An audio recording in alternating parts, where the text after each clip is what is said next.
get ready to take a risk. It's going to feel dangerous, and press into the discomfort. Welcome to the Crucible Project Podcast. The Crucible Project is a nonprofit organization committed to creating a world of men and women who live with integrity, grace, and courage, helping them to fulfill their God-given purpose. This podcast will discuss important and sometimes difficult topics while delivering practical life applications with men and women who are currently practicing this work. We are igniting Christ-like change in men and women through experiences of radical honesty and grace. Welcome back to the Crucible Podcast. I'm your host, Joy Dunning, and today I'm talking with Dr. Chris Mazzarella, who is a licensed clinical psychologist.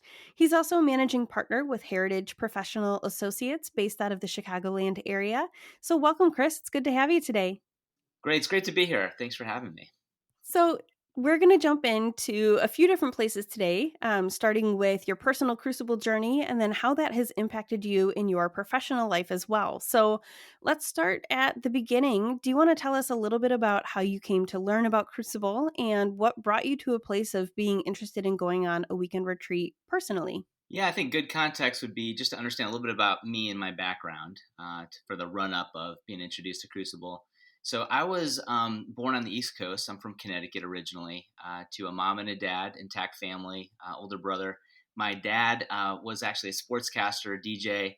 He was on TV, radio. I spent a lot of my childhood listening to my dad broadcast. And so I got to do a lot of cool things, go to a lot of sporting events. So I kind of grew up in that kind of an environment, played a lot of sports as a kid, very active in my community that way. And certainly enjoyed just being on teams and enjoying the camaraderie of being, with other guys. Moved to Florida when I was 13, and then spent my teenage years letting go of some, more structured sport events, and I started surfing.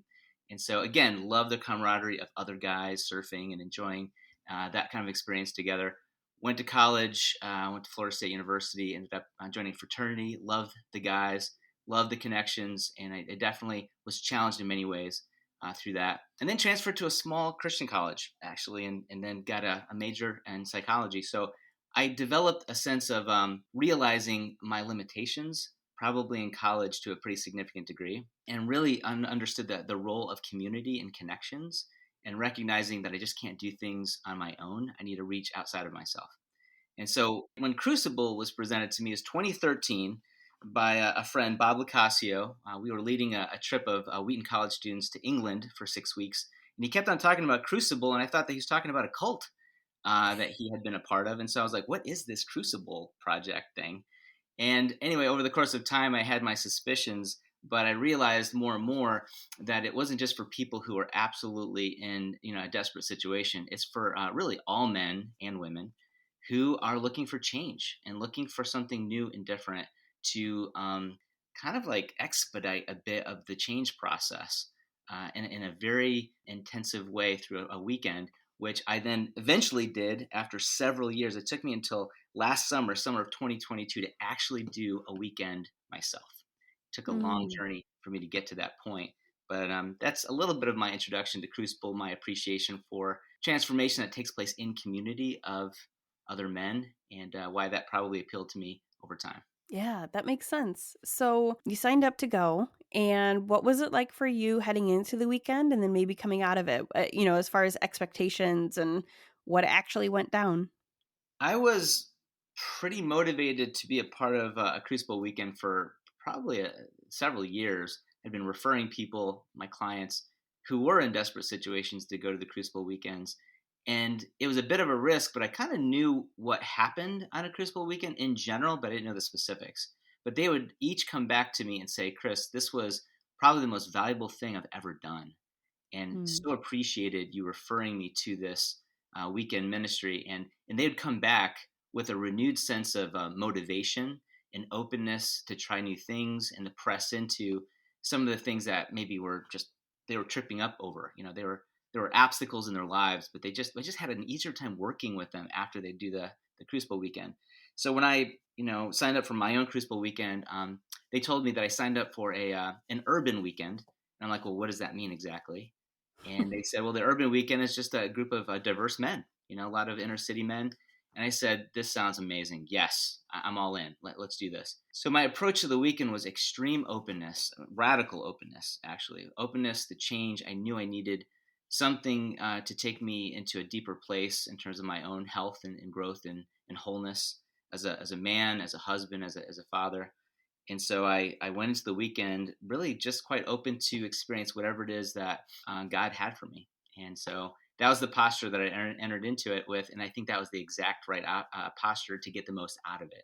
And that was a weekend that I'll never forget in terms of feeling things that I haven't felt in many years in a deeper way, being radically honest and open with other men, leaving behind my titles and my positions in life that doesn't matter, and Mm. embracing what I believe to be what God had for me that weekend, which was pretty significant.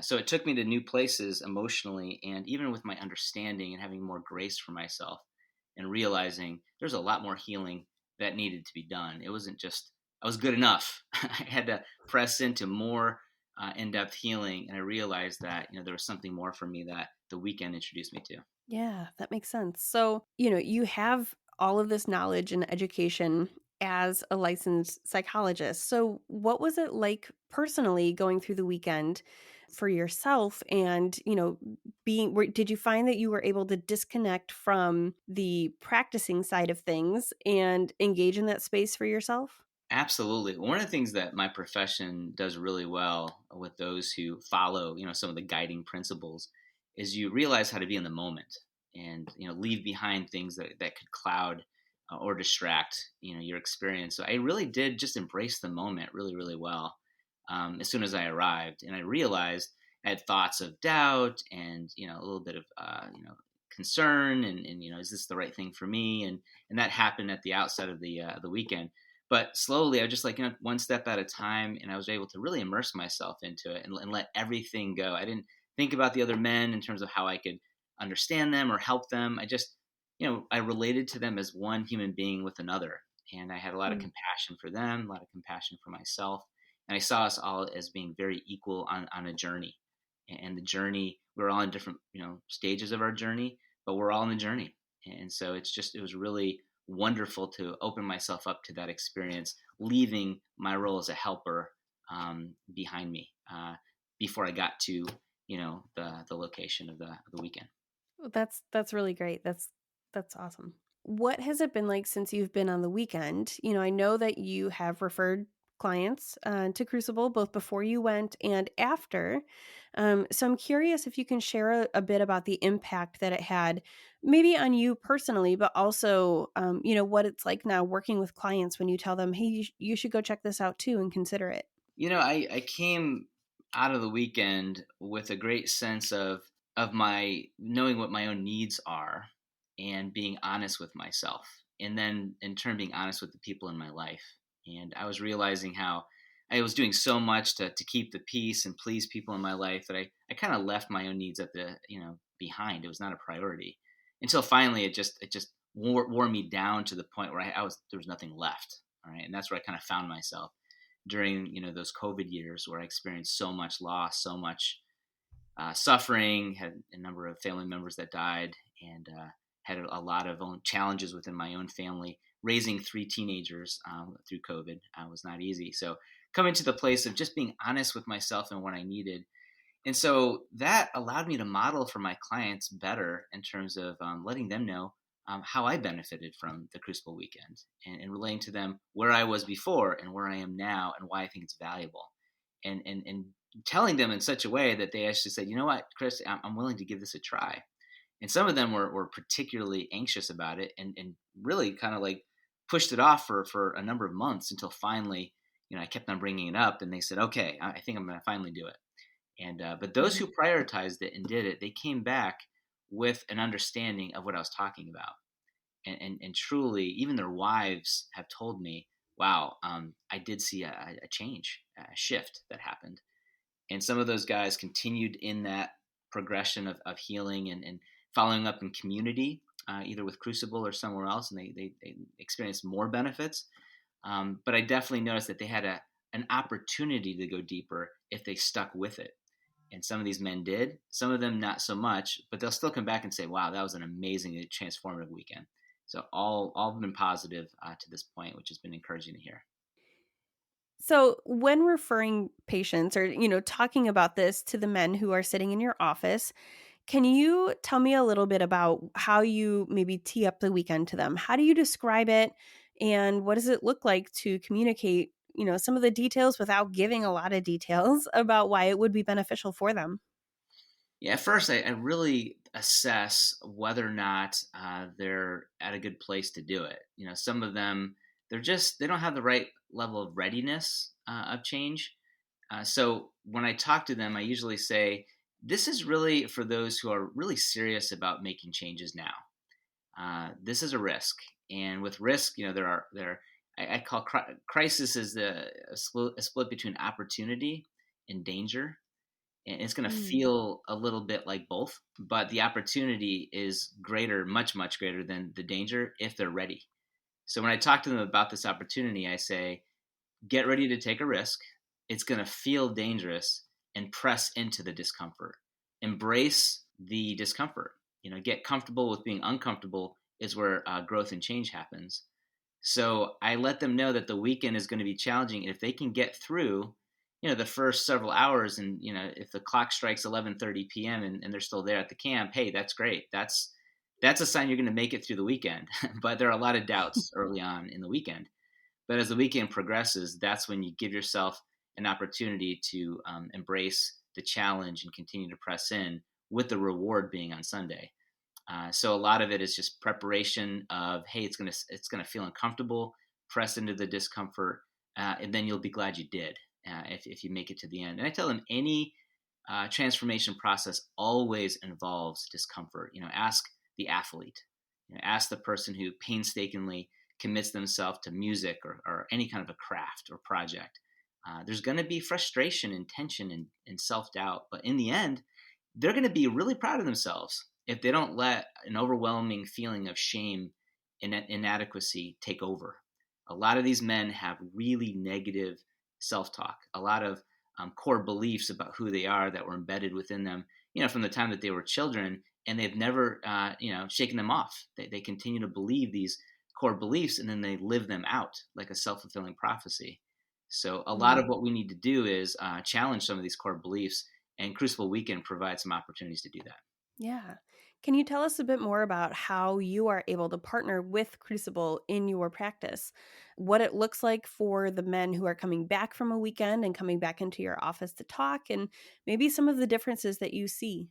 So every man that I refer to Crucible, they come back from the experience, and I feel like our relationship has changed, because we go from, a little bit of, doctor client or coach client, and more to brothers. We're in this Mm. together. We kind of are a part of a community together. So it's an interesting change.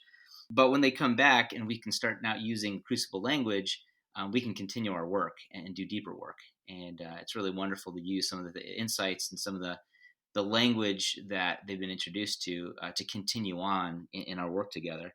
So, the partnership is really an ongoing partnership of referring, clients who I think that can benefit, and then receiving them back after the weekend, and then progressing through other Crucible offerings if it's appropriate, whether it be a 2-year coaching experience or, more advanced weekends or whatever the case may be. I was able to partner with Roy Wooten, who's the executive director of Crucible down in Nashville, Tennessee. I think it was last month, maybe 4 or 5 weeks ago, representing Crucible at the American Association of Christian Counselors.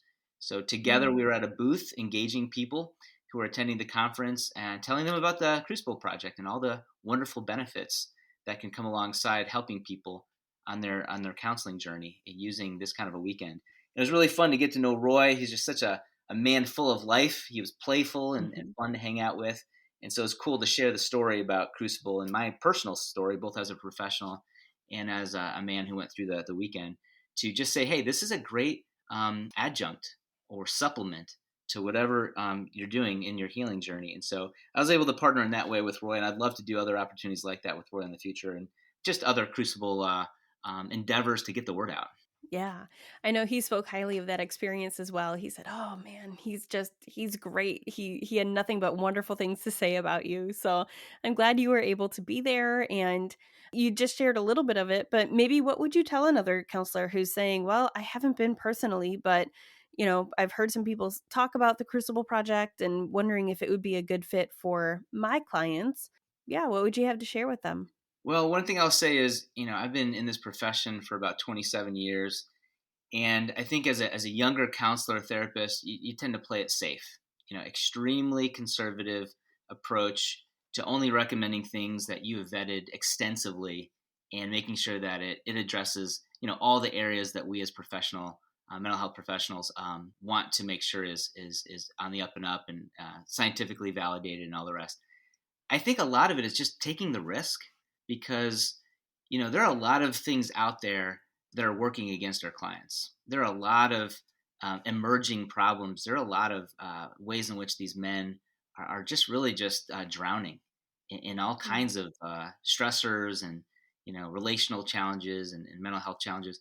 This kind of a recommendation absolutely is risky to your reputation, especially if you've never done it, but it could be the actual change agent that makes all the difference in a client's life. And I mostly recommended Crucible for men who are basically desperate. Their marriages were failing.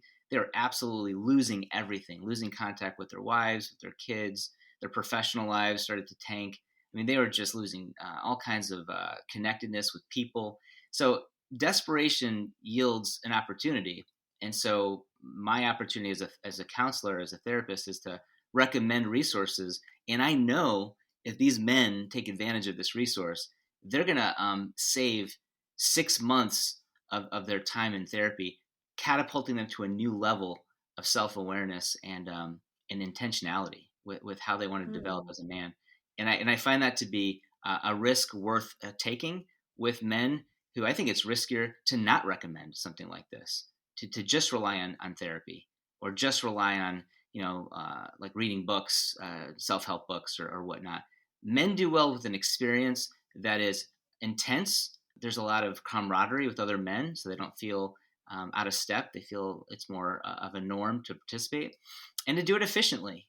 Men don't love being in therapy for 6 months. They don't like being in therapy with their wives or their families for any length of time. What they do like is let's show up, do the work, do it well, do it hard, and let's be done with it. And the Crucible Weekend does that. It allows you to be Mm. efficient, save a ton of time, a ton of money in therapy in a different environment where you feel empowered, not feel inadequate. A lot of men feel inadequate in therapy because so many other people are so much more self-aware and understanding their emotions and other things. Men aren't necessarily socially, socialized to do that. So I think this kind of a medium can be much more effective in many ways than psychotherapy alone. That's fascinating. I've heard it recently said that, when you want to plow a field, in order to do that, you have to prep the field first. You have to go through and clear out the rocks and the stumps that are in the way that would damage the plow otherwise. And in order to do that, sometimes you need to use dynamite. And, the person I was talking to said, for them, Crucible has been like that dynamite in their work of spiritual development in their church. They have people go on a weekend and get some dynamite in there and expose some of these stumps and rocks that are in the way of getting the work done. And once that's taken care of, then they can, not that it's a one and done. You don't come in and go on a Crucible weekend and walk out with all of your problems solved.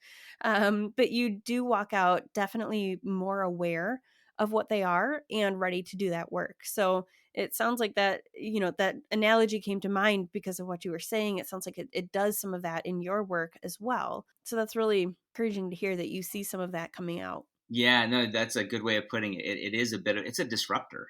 It Mm. disrupts things. So you can call it dynamite. You can call it any kind of a catalyst, for change. And one of the things I've come to realize that over the history of time, I'm going to speak about the men because that's the experience I had. But men have become strengthened over the course of time, being in contact with other men, being in community, and having a mission, some sort of a mission. And usually this stuff happens outside.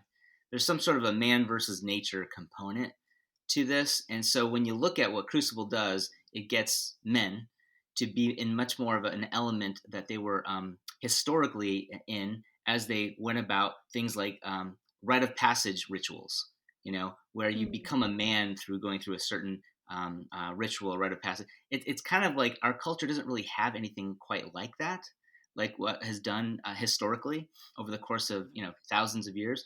So I appreciate anything that involves the element of nature, anything that has camaraderie, teamwork, mission, and a desire to achieve a goal. I think that's why we love sport. I think that's why we love hiking and outdoors. And for me, I mean, I did a marathon last weekend. Really appreciated that challenge. Then triathlons. Love doing things in teams. I'm a part of something called F3, which is a ministry of men. It's free. Meets outdoors every morning, 5:30 in the morning. And again, it's camaraderie. It's a sense of purpose and mission. And so I think Crucible has so many of these elements that just appeals to the core of a man.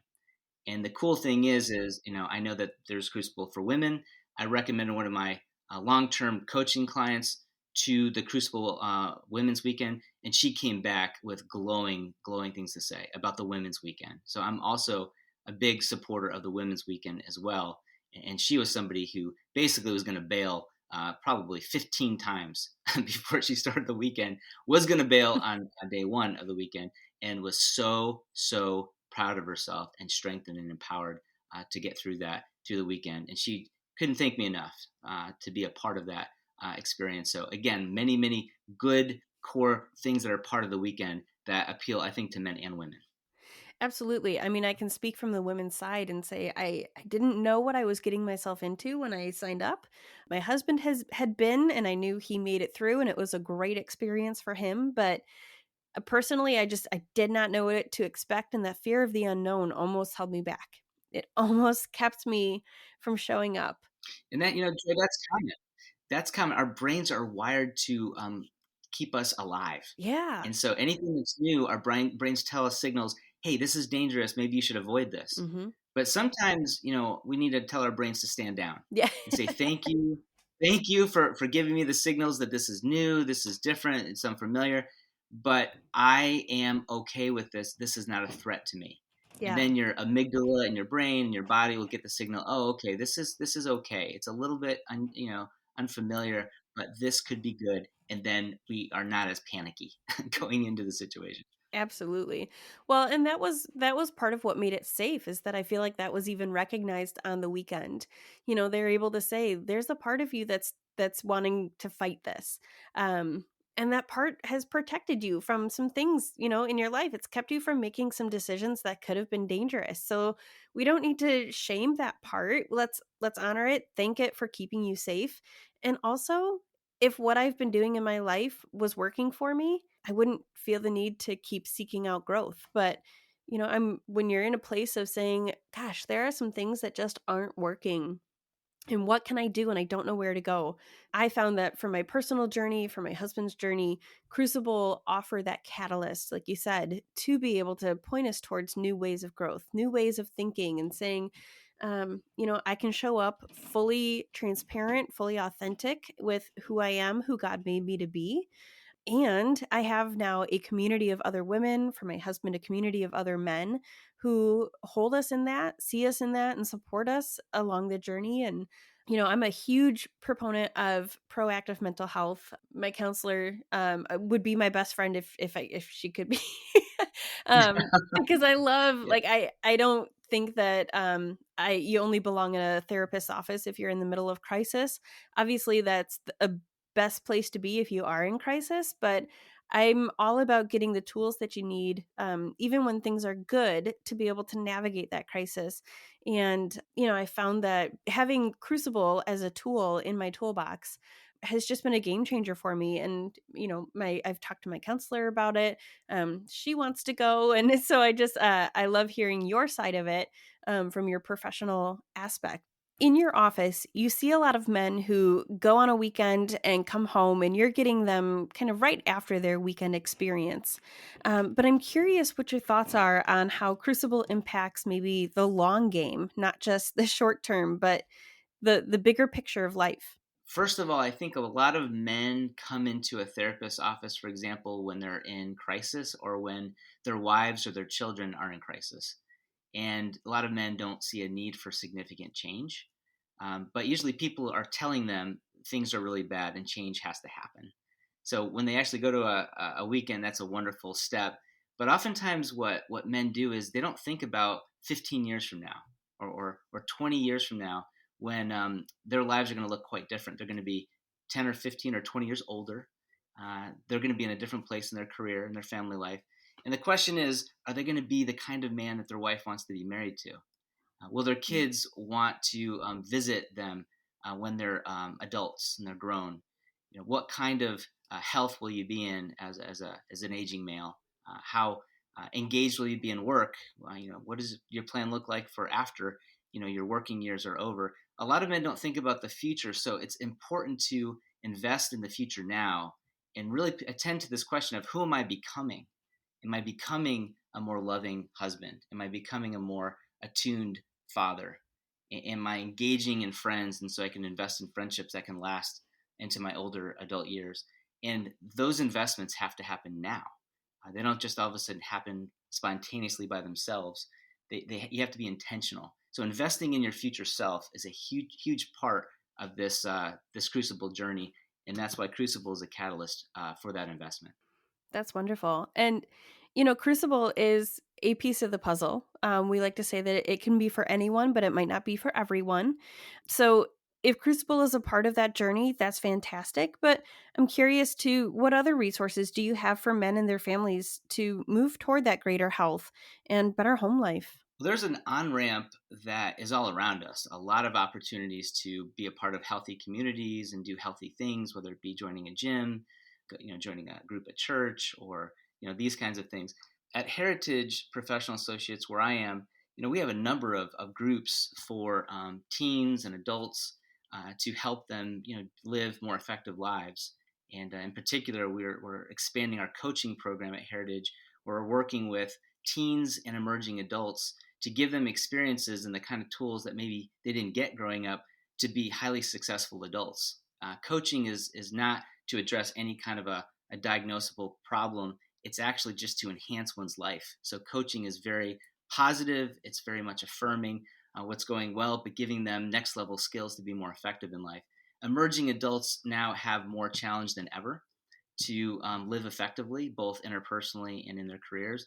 And so the coaching offerings that we have here prepare them for life. One offering is Life University, which is for emerging adults ages 18 to 24. This is an opportunity to get what they didn't get and to thrive at this most crucial part of their lives. That's a great on-ramp to doing something like a Crucible because it is community-based, it is strengths-based, and it is skills-based, drawing upon the latest in scientific research to empower these young people to be wise relationally, emotionally, financially, and to learn how to network and build wealth over the course of their young lives and get ahead of their peers to be more effective in everything that they do. So peak performance literature speaks to these things, and I bring that to these young people. That is a great foundation for a healthier future. Absolutely. That's really cool. And I love when you can have tools like that and programs that you offer that then Crucible can be a part of that journey as well. And that's where that relationship working together, it's not one versus the other. It's in both and. We can work together, we can help one another, and I love the work that you're doing. And that performance based that's really cool. Things that I wish I had at 18, 19, 20. Me too. Man, yeah. So thank you But for it saved me a impacting. whole lot of heartache to have some of those basic foundational skills. I think I would have been a lot further along had I done something like that. Yeah. Well, thanks for impacting the next generation. Before we go, is there anything else that you'd like to share? I'll just say that the courage that it takes to do something new is tremendous. And I don't think we're ever too old to show courage. And Mm. so a lot of it is who's recommending that you go to Crucible weekend and if you trust that person. And so I just happen to have a title of Dr. Chris that people trust me, and I it's sacred. And I hold that really, really close to my heart that they're trusting me. So I think it is important that people do trust the person who's referring them to it, right? And making sure that they know that this is appropriate for them. So I think it is important from the side of referral to make sure that, those who are interested, they trust those who are guiding them there. And then, when you approach the weekend, I'm going to encourage people to, to be attending to a few things. One is to be openness to your own growth and change. Raise the bar of expectation on yourself. You can do it. You can do much more than you think you can. Submitting to the guides that are a part of the process, leaning into discomfort, taking the risks, being open to feel, connect to your emotions. That's an important part of who you are. You're a thinker, you're a feeler, and you have a body. And it's important to integrate those three things. If you do, you're going to show up so powerfully in life in whatever you do. The male camaraderie, the community is essential and critical. Some of us are loners. We just feel comfortable being alone. And as we get older, we tend to be more introverted. And so you got to push yourself into community. That's the only way that people who live a long life, live a happy life, is in relationship with other people. And then, of course, really be open to a follow-up plan where you continue on in the community of Crucible or in another community of other men, and be intentional about showing up, because it's so easy to drift off into the margins and be by yourself and feel like there's somehow that community is not for you, or you don't quite fit in the same way, or it's just too overwhelming to commit to a community. So those are a few things that I would encourage people to be mindful of. And I think that they'll notice that pretty amazing things can happen. Yeah, well, I'm honored by your time today and the work that you do. Thank you for being that helper for so many. And may you just be blessed in your journey, Chris. Thank you so much for your time today. Thank you so much, Joy. You take care. You too. For more information about our weekends, please go to thecrucibleproject.org. You can also follow us on Facebook, Instagram, and Twitter. Rate and review wherever you are listening, and subscribe on your preferred podcast platform. Also, don't forget to check out myjourney2.com for your free 2-week trial. That's myjourneyto.com. Thank you for listening.